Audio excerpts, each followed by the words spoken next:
Have you ever wondered what's on the bookshelf of a seriously successful founder? Well, today we're cracking open the personal library of Natawut Pungcharoenpong, who you probably know as Shark Moo. We're going to look at the 4 books that literally became the blueprint for his massive ebook empire, Ookbee.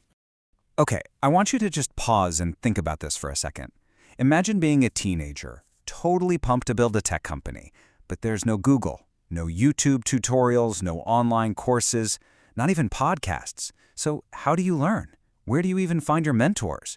For a young Shark Moo, the answer was right there, in books.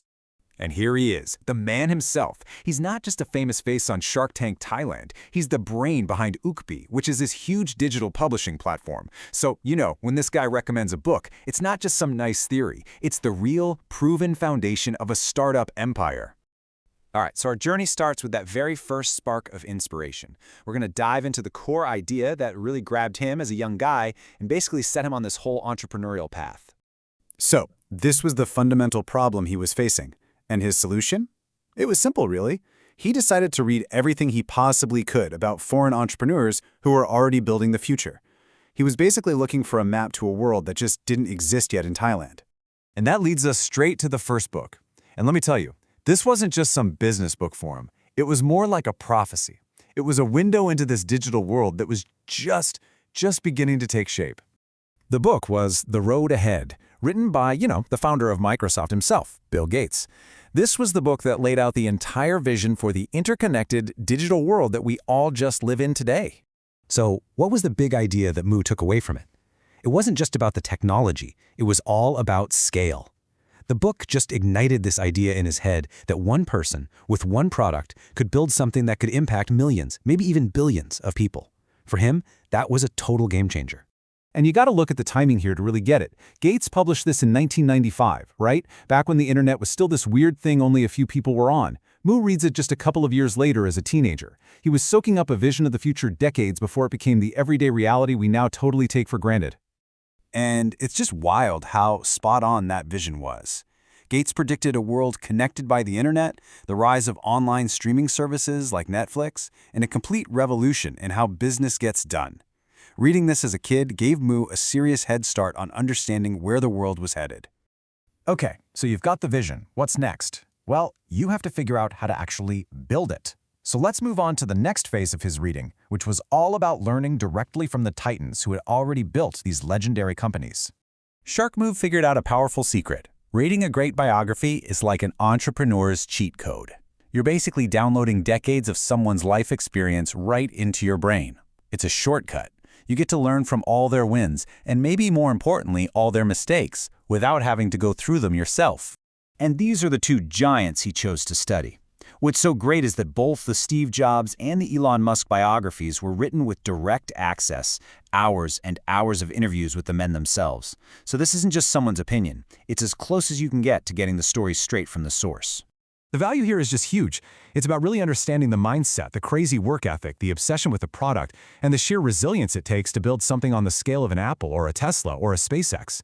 It's pretty much the ultimate masterclass in how to be an entrepreneur. But look, learning from other people is only half the battle.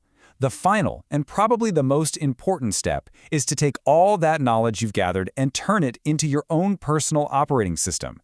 And that brings us to the 4th and final book on his list. And that book is Principles by Ray Dalio. I mean, if you're going to learn about building a system for success, learning from the guy who founded Bridgewater Associates, the biggest hedge fund on the entire planet, well, that's a pretty good place to start. Dalio's big idea is actually super simple, but it's really profound. A principle isn't just some vague value you have. It's a concrete rule you create for yourself, one you physically write down after you learn a lesson from a real success or a real failure. It's a system to make sure you actually learn from your mistakes. And this is how it works. It's a simple loop. First, you have an experience, good or bad. Then, you stop and really reflect on why it happened. Then, and this is the key part, you write down what you learned as a clear rule. Something like, when X happens, I will do Y. Then, you use that principle to make better decisions next time. It's a system for improving your judgment over time. And that is really the final piece of the puzzle.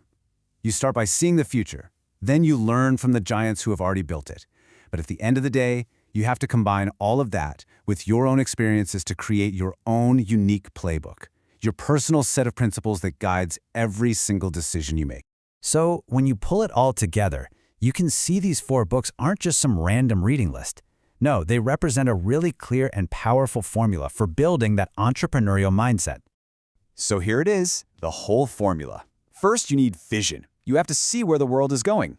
Then, you need education. You learn from the absolute best. And finally, you build your system. You create your own personal framework for making decisions. Vision, education, system. That's the path. Which really just leaves us with one last question for you. After all the things you've learned from others and after reflecting on your own journey, what is the single most important principle that you live or work by? Because whatever that is, well, that's your personal operating system.